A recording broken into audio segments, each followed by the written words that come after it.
The frozen earth beneath the tank destroyer cracked like broken glass.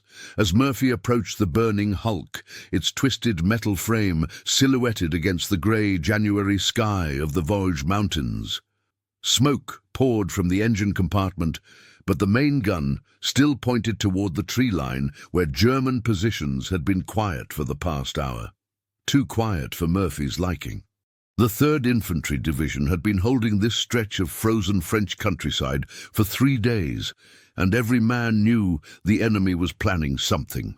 Private Kowalski crouched beside him in the shallow ditch, his breath forming small clouds in the bitter air. "Think they pulled back, Murph," he whispered, adjusting his grip on his M1. The rifle's metal was so cold it could freeze skin to steel in seconds, and both men had learned to keep their hands moving. Murphy studied the tree line through his binoculars, searching for any sign of movement among the skeletal branches dusted with snow. The Vosges Mountains stretched endlessly in all directions, their slopes covered in pine forests that had become a maze of defensive positions and killing fields. Intelligence had reported German armor moving up through the valleys, but intelligence had been wrong before. "They're watching," Murphy said finally, his voice barely audible over the wind that swept down from the peaks. "Question is, what they're waiting for." The radio crackled from their foxhole 20 yards behind them, and Murphy heard Sergeant Patterson's voice calling for a situation report. The company had been spread thin along this section of the line, with barely enough men to cover the gaps between strong points. Captain Morrison had made it clear during the morning briefing that reinforcements wouldn't arrive for at least 12 hours, maybe longer if the road stayed iced over. Murphy had volunteered for forward observation duty, partly because his small frame made him harder to spot, but mostly because waiting in a foxhole felt like slow torture.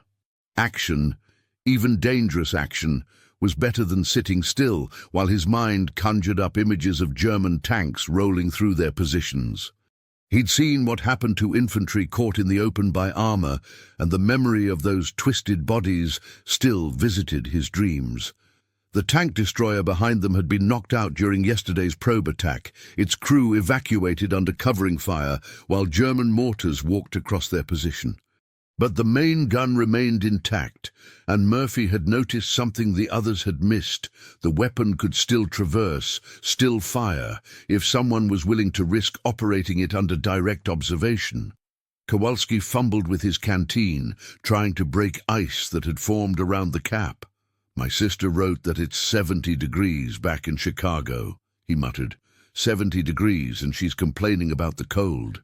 Murphy almost smiled at that, but the expression died when he caught movement in the distant tree line, just a shadow shifting between the pines, but enough to make his pulse quicken. He focused his binoculars on the spot and waited, counting his heartbeats until he saw it again, the distinctive shape of a German helmet moving behind cover.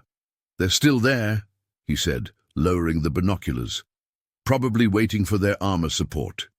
The morning briefing had included reports of Tiger tanks moving through the mountain passes, massive machines that could turn their thin defensive line into scattered casualties in a matter of minutes.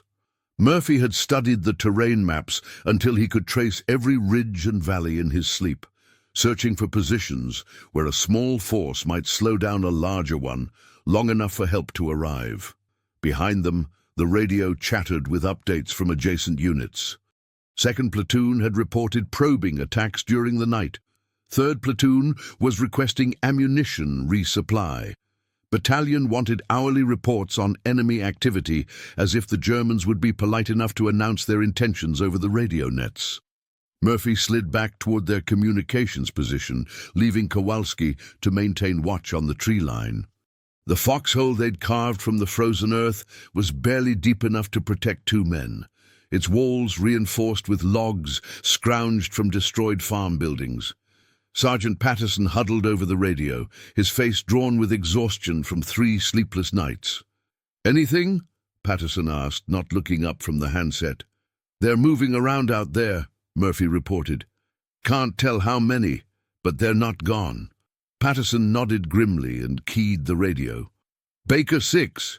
This is Baker 2. Negative on enemy withdrawal. Continuing observation. The reply came through layers of static and distant artillery fire from other sectors. Baker 2, maintain current positions. Reinforcement ETA still 12 hours plus. 12 hours. Murphy calculated distances and firing positions in his head, measuring their thin line against what he knew was coming.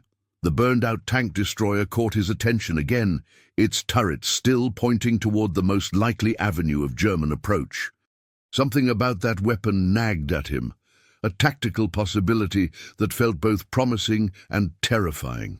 As he settled into the foxhole to wait, Murphy caught the scent of diesel fuel and cordite that seemed to cling to everything in this war.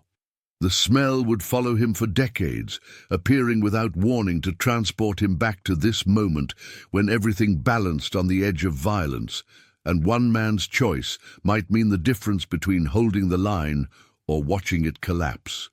If stories like this make you imagine what you'd do under fire, tell us in the comments how you think you'd react in this situation, and stay with us for the next chapters. The German artillery began at exactly 900 hours, shells screaming overhead to impact behind their positions in a carefully orchestrated pattern that Murphy recognized from previous attacks. They were trying to cut off retreat routes and communication lines before launching their main assault through the Vosges forests. The precision told him this wasn't a hasty probe. Someone had spent time studying their defensive layout. Kowalski pressed himself against the frozen earth of their foxhole as shrapnel whistled overhead, his face pale beneath the grime and stubble that had accumulated during their 3-day vigil.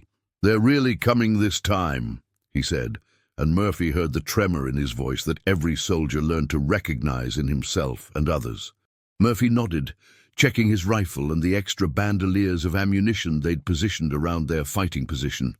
The tank destroyer continued burning fitfully 50 yards to their front, its smoke providing occasional concealment, but also marking their location for any German observer with half a brain. The contradiction bothered him. The vehicle was both asset and liability, drawing attention while offering possibilities. Through his binoculars, Murphy caught glimpses of grey-clad figures moving between the pine trees across the clearing. The Germans were advancing in small groups, using the natural concealment of the Vosges terrain to mask their numbers and intentions. Standard doctrine called for the Americans to report contact and fall back to secondary positions, preserving the force for a coordinated defense. But Murphy had studied those secondary positions on yesterday's reconnaissance, and he knew what the manual writers hadn't bothered to consider. The fallback lines were positioned on low ground, dominated by the ridges the Germans would occupy once they overran the current strongpoints. Retreat might preserve individual lives for another hour, but it would doom the entire sector. Sergeant Patterson appeared at the edge of their foxhole, crawling forward with the radio handset trailing behind him. His helmet bore scratches from 3 years of combat across North Africa, Sicily, and now these frozen French mountains. And Murphy had learned to read the weather in the veteran NCO's expression. "Battalion says we hold until relieved," Patterson reported, though his tone suggested what he thought of orders issued by men studying maps in heated command posts. "German armor confirmed moving up the Valley Road. ETA unknown." Murphy absorbed this information while continuing his study of the approaching enemy infantry. They were good, professional soldiers who moved with the confidence of men who'd been fighting this war since it began. But they were also predictable, following patterns that suggested they expected minimal resistance from a scattered American force in defensive positions. "How many you count?" Patterson asked, settling beside them with practiced economy of movement. "2 companies, maybe more," Murphy replied. "But they're not rushing. They think they have time." The tank destroyer's main gun caught Murphy's attention again, its barrel elevated at an angle that would allow direct fire into the German assembly areas if someone could reach the weapon's controls. The crew had been evacuated in such haste that they'd left ammunition in the ready racks, shells that could disrupt an entire attack if properly employed. Kowalski followed Murphy's gaze and shook his head immediately. "Don't even think about it, Murph. That thing's a death trap. First shot you fire, every German in the forest will know exactly where you are." "They already know where we are," Murphy pointed out, gesturing toward their exposed position. "Question is whether we make them pay for finding us." The artillery barrage intensified, shells falling in a creeping pattern designed to isolate each American strongpoint from mutual support. Murphy recognized the technique from his study of German tactics. They would pound the positions until defenders were too stunned to coordinate resistance, then overrun them with combined infantry and armor attacks. Radio chatter increased as adjacent units reported contact across the entire sector. Second platoon was taking casualties from mortar fire. Third platoon had lost communication entirely. The careful defensive plan that had looked so reasonable on paper was disintegrating under the pressure of enemy action and the simple reality that they didn't have enough men to hold such an extended line. Murphy made his decision with the quiet certainty that had carried him through every crisis since he'd first heard gunfire. The tank destroyer represented their only chance of disrupting the German attack long enough for reinforcements to arrive. It would mean exposing himself to concentrated enemy fire, but the alternative was watching his friends get overrun by superior numbers. "Patterson," he said, checking his rifle one final time, "give me 5 minutes, then call in whatever artillery support we can get on that tree line." The sergeant looked at him with the expression of a man who'd learned to recognize when argument was useless. "What are you planning, Murphy?" Murphy pointed toward the burning tank destroyer and the field of fire it commanded. "Going to see if I can even the odds a little." The wind carried the scent of pine smoke and gunpowder across their position, mixing with the diesel fumes that seemed permanently embedded in Murphy's uniform. Somewhere in the distance, he could hear the rumble of approaching armor. The sound that meant their 12-hour reprieve was about to end much sooner than anyone had expected. The German infantry broke from the tree line at 09:30, grey figures moving in disciplined rushes across the snow-covered clearing, while machine gun fire swept the American positions from concealed emplacements. Murphy watched them advance through the smoke, drifting from the disabled tank destroyer, counting muzzle flashes and estimating numbers that made his stomach tighten with recognition of impossible odds.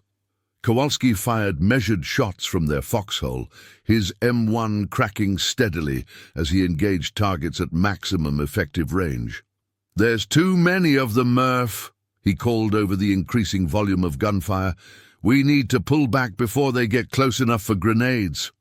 But Murphy had already begun his movement toward the tank destroyer, using a shallow drainage ditch that offered minimal concealment from German observers.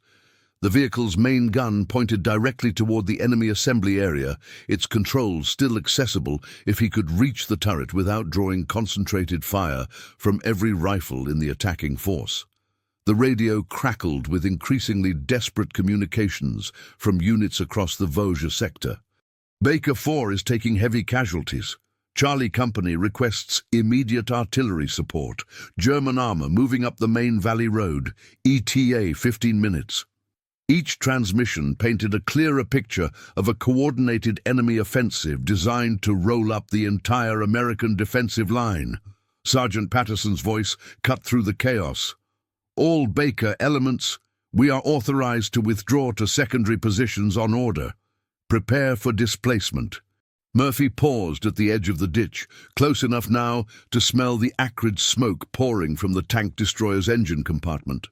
The vehicle's armor showed multiple impact marks from yesterday's fighting, but the turret mechanism appeared intact, and he could see ammunition still stacked in the ready racks beside the main gun.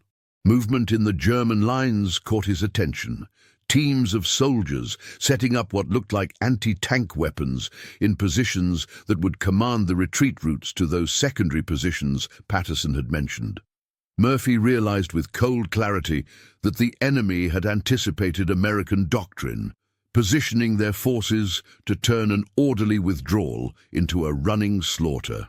Kowalski appeared at his shoulder, having followed despite the obvious danger. "You're really going to do this, aren't you?"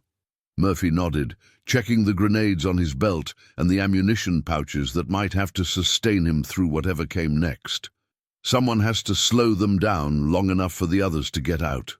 The approach to the tank destroyer required crossing 30 yards of open ground under direct observation from German positions. Murphy had studied the timing of enemy fire, noting the rhythm of their machine gun bursts and the intervals when crews changed ammunition belts. It would require perfect timing and considerable luck, but the alternative was watching his entire company get cut to pieces during a retreat across dominated terrain. "Give me covering fire when I move," Murphy said, settling into a crouch that would allow maximum speed across the killing ground. "Then get back to Patterson and tell him to start pulling people out as soon as I open fire." Kowalski gripped his shoulder with surprising strength. "My grandmother always said there's a difference between brave and crazy. She never told me how to tell which is which." Murphy almost smiled at that. "Guess we'll find out." The German artillery had shifted to targets deeper in the American rear, a sign that the enemy infantry felt confident enough to call fires away from their own advance. Murphy could hear individual voices now, NCOs shouting orders in harsh syllables that carried clearly across the frozen air. They were close enough that he could make out details of equipment and uniforms, close enough that the next few minutes would determine whether anyone from his company lived to see reinforcements arrive. Radio traffic had become a constant stream of contact reports and casualty updates. 2nd platoon down to 8 effectives. 3rd platoon out of communication. German armor confirmed at checkpoint 7. Murphy gathered himself for the sprint that would either reach the tank destroyer or end his war permanently. The weapon's main gun dominated his vision now, its barrel offering salvation or suicide depending on variables he couldn't control. Behind him, Kowalski settled into firing position, ready to provide what covering fire one rifle could manage against an entire company of advancing infantry.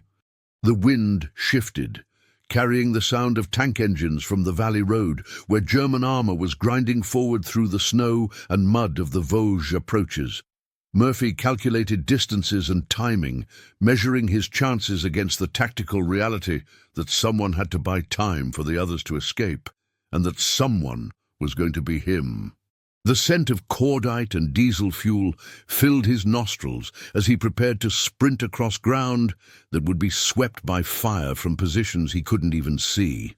Somewhere behind him, Patterson was making decisions about which men to pull back first and which positions to abandon.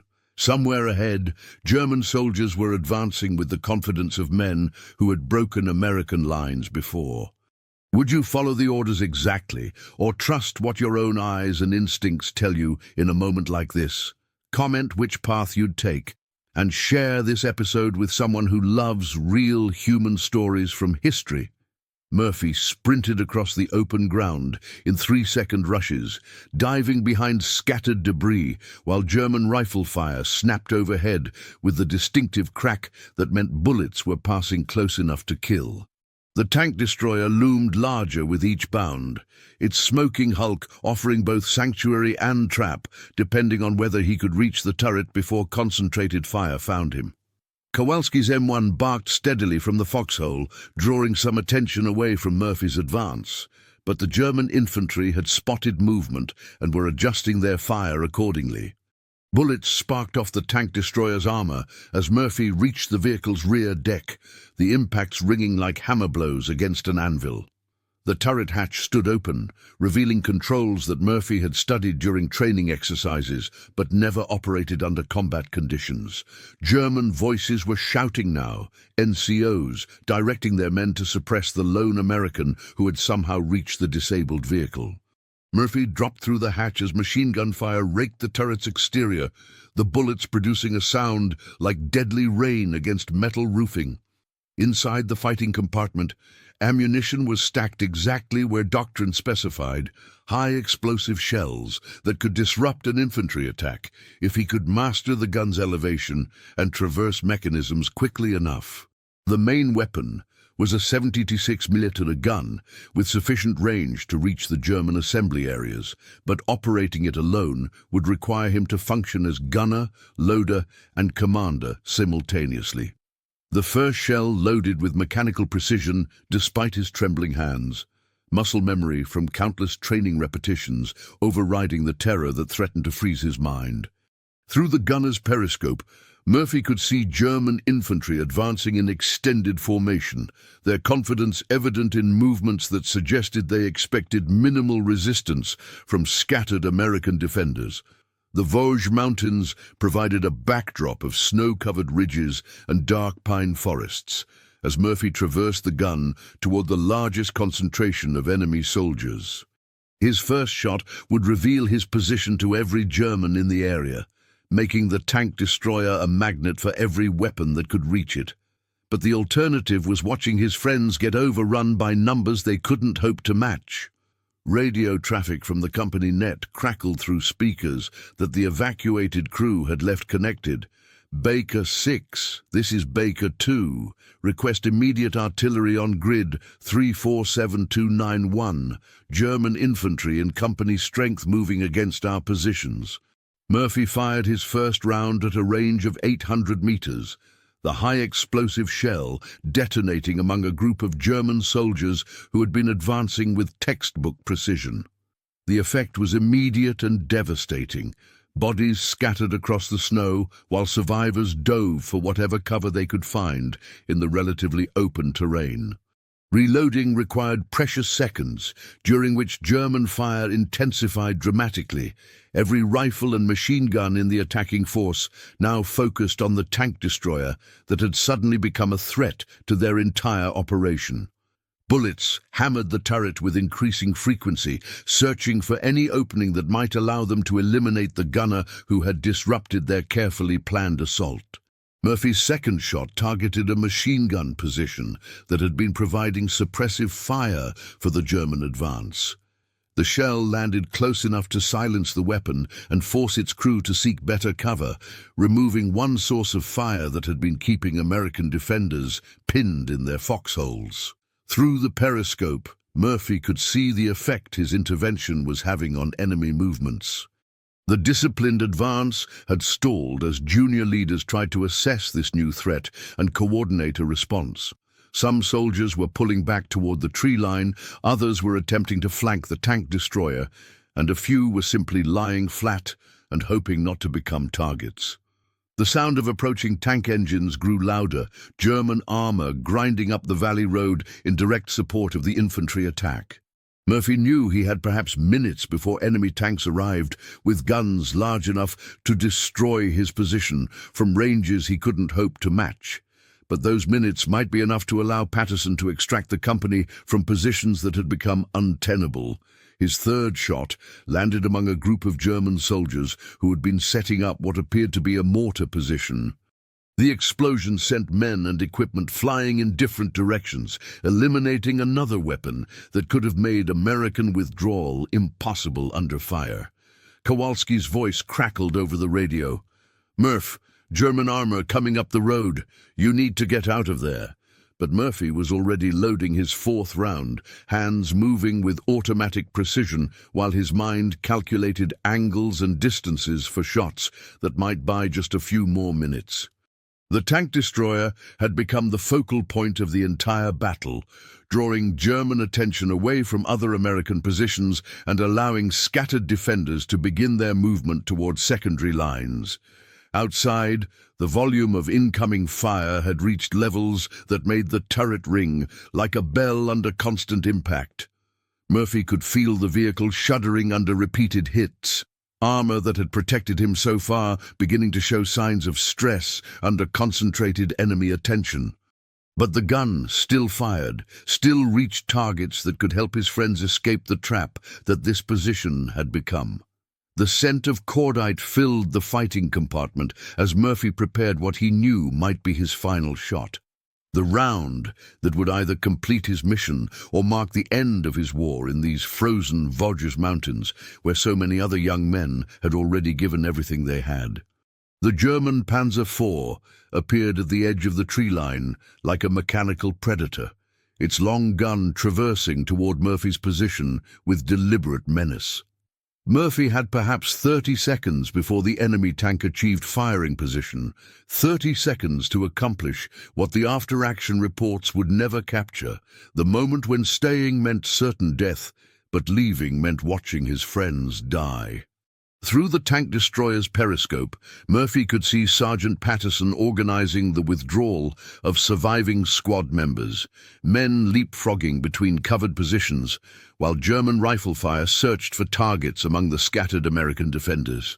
Kowalski was helping carry a wounded soldier, both men exposed on ground that enemy machine guns could sweep clean in seconds. What the citation would later describe as extraordinary heroism in the face of overwhelming enemy forces felt entirely different from inside the cramped fighting compartment where Murphy loaded shells with hands that no longer trembled, his fear having transformed into the cold clarity that combat veterans recognized but never talked about afterward. This wasn't courage as the newspapers would describe it. This was the mathematical certainty that someone had to die so others could live, and he was the one in position to make that trade. Murphy fired at the German tank, knowing his 76 mm gun lacked the penetrating power to destroy the heavier enemy armor, but hoping to damage track systems or optics that might buy additional time. His shot struck the Panzer's turret, producing a shower of sparks, but no apparent damage. The German tank continued its approach, main gun now pointed directly at the tank destroyer that had become the center of the entire engagement. Radio traffic painted a picture of coordinated American withdrawal across the Vosges sector. Baker elements moving to Rally Point Alpha. Charlie Company displaced and reorganizing, artillery standing by for covering fires on your command. But Murphy couldn't leave yet. Through the periscope, he watched German infantry beginning to reorganize for another assault, their officers apparently calculating that the lone American in the disabled tank destroyer couldn't sustain his rate of fire indefinitely. They were right. Murphy was down to 6 rounds, ammunition that had to count if Patterson's people were going to clear the killing ground. The secret that would never appear in any official report was how Murphy felt watching his friends retreat under fire while he remained in a position that offered no escape route. Relief mixed with terror, gratitude that others would survive, combined with the knowledge that his own war was probably ending in this smoking metal box on a frozen morning in France. Murphy's next shot targeted a group of German soldiers who had advanced close enough to threaten the American withdrawal route. The high explosive round scattered the enemy team across the snow, buying precious minutes for the last of Patterson's men to reach covered positions further back in the defensive line. The German tank fired its first shot at the tank destroyer, the round striking the vehicle's sloped armor and deflecting upward with a sound like the world ending. Murphy felt the impact through every bolt and rivet in the fighting compartment, his ears ringing from concussion that left him temporarily disoriented. But the armor had held, and he was still alive, still able to fire the weapon that had become the difference between successful withdrawal and massacre. Loading his 5th round required conscious effort as the effects of repeated concussion began to accumulate, but Murphy's hands continued their mechanical routine while his mind focused on targets that could still threaten his retreating friends. The German infantry was advancing again, their officers having apparently decided that overwhelming the tank destroyer was worth the casualties they would suffer in the process.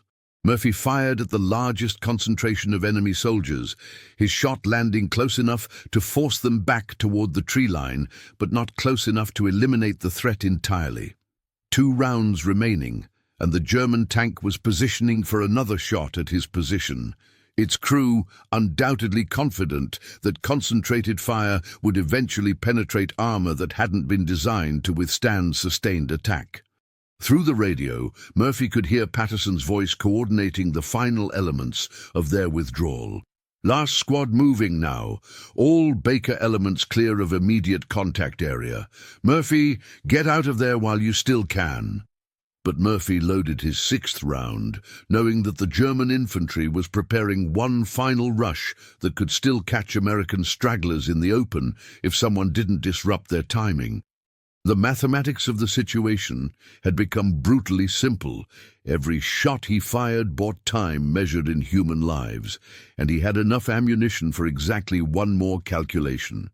The wind carried the scent of gunpowder and diesel fuel through the tank destroyer's ventilation system as Murphy prepared to fire his last round, the one that would determine whether his sacrifice had been sufficient to save the men who would carry this day's memories for decades to come.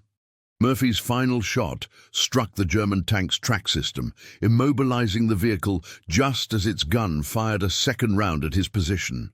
The enemy shell punched through the tank destroyer's armor with a sound like thunder, filling the fighting compartment with smoke and flying metal fragments that left Murphy temporarily blinded and deafened.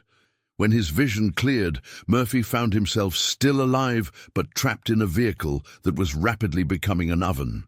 The German tank, though immobilized, continued firing machine gun rounds at his position while enemy infantry prepared for a final assault. But through the smoke and chaos, Murphy could see that Patterson's withdrawal was complete. The last American soldiers had reached covered positions beyond effective range of German small arms fire. Kowalski appeared at the rear of the tank destroyer, seemingly from nowhere, his rifle providing covering fire while Murphy evacuated through the engine compartment's emergency hatch. "Thought you might need some help getting out of there," Kowalski shouted over the din of continuing gunfire, his grin both terrified and relieved. The sprint back to American lines took place under intensive fire from German positions, but the enemy infantry had been disrupted enough by Murphy's intervention that their shooting lacked coordination. Both men reached the comparative safety of the secondary defensive line as American artillery finally began falling on the German assembly areas, the covering fires that should have been available an hour earlier. Sergeant Patterson was waiting with the expression that mixed anger, admiration, and the kind of exhaustion that came from watching too many young men make impossible choices. "That was either the bravest thing I've ever seen or the stupidest," he said, helping Murphy into a foxhole that other soldiers had prepared during the withdrawal. Murphy nodded, too tired to speak and too shaken to fully process what he had just survived. The tank destroyer continued burning in the distance, its smoke marking the position where one man's decision had bought time measured in other people's lives. German infantry was pulling back toward the tree line, their attack disrupted enough that American reinforcements would arrive before another assault could be organized. The official after-action report, filed 3 days later when the sector had stabilized, would describe the action in language that transformed chaos into clean narrative. Private Murphy displayed extraordinary heroism by single-handedly operating a disabled tank destroyer against overwhelming enemy forces, disrupting a coordinated German attack and enabling the successful withdrawal of friendly forces with minimal casualties. But 40 years later, sitting in a quiet Texas town where the Vosges Mountains existed only in memory, Murphy would remember different details when winter wind brought the scent of diesel fuel and cordite that never quite left his clothing. He would remember the weight of shells loaded by hands that shook with fear disguised as adrenaline. He would remember voices on the radio coordinating retreats while he stayed behind in a metal coffin that somehow became salvation. Most of all, he would remember the mathematics of courage that nobody ever discussed in the interviews and ceremonies that followed. How many shots it took to buy enough time. How many seconds each man needed to reach covered positions. How the space between living and dying could be measured in the mechanical precision of loading ammunition while the world ended around you. Kowalski had tried to explain it to his family in letters that grew shorter and less descriptive as the war progressed. Murph did something today that nobody should have to do, and everybody came home because of it. But the words felt inadequate to capture the moment when one man accepted mathematics that meant others would survive, while he probably wouldn't. The smell of cordite would follow Murphy for decades, appearing without warning in hardware stores and gas stations, at 4th of July celebrations and construction sites, where diesel engines ran continuously.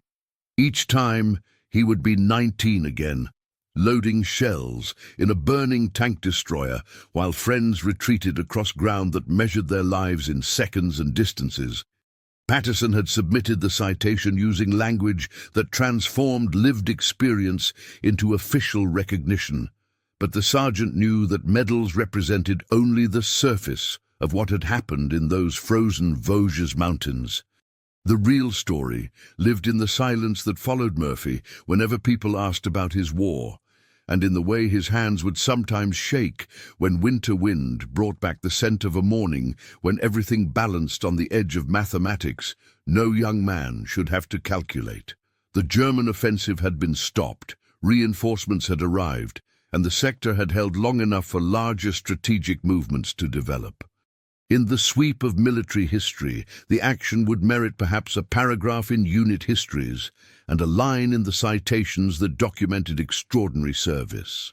But for the men who walked away from that burning tank destroyer, the morning represented something simpler and more complex, proof that courage was less about fearlessness than about accepting fear while doing what had to be done anyway. If this story reminded you that behind every medal there's a human being carrying memories we'll never fully see, subscribe to the channel, tell us which country you watch from, and invite someone to revisit history with us in the next story.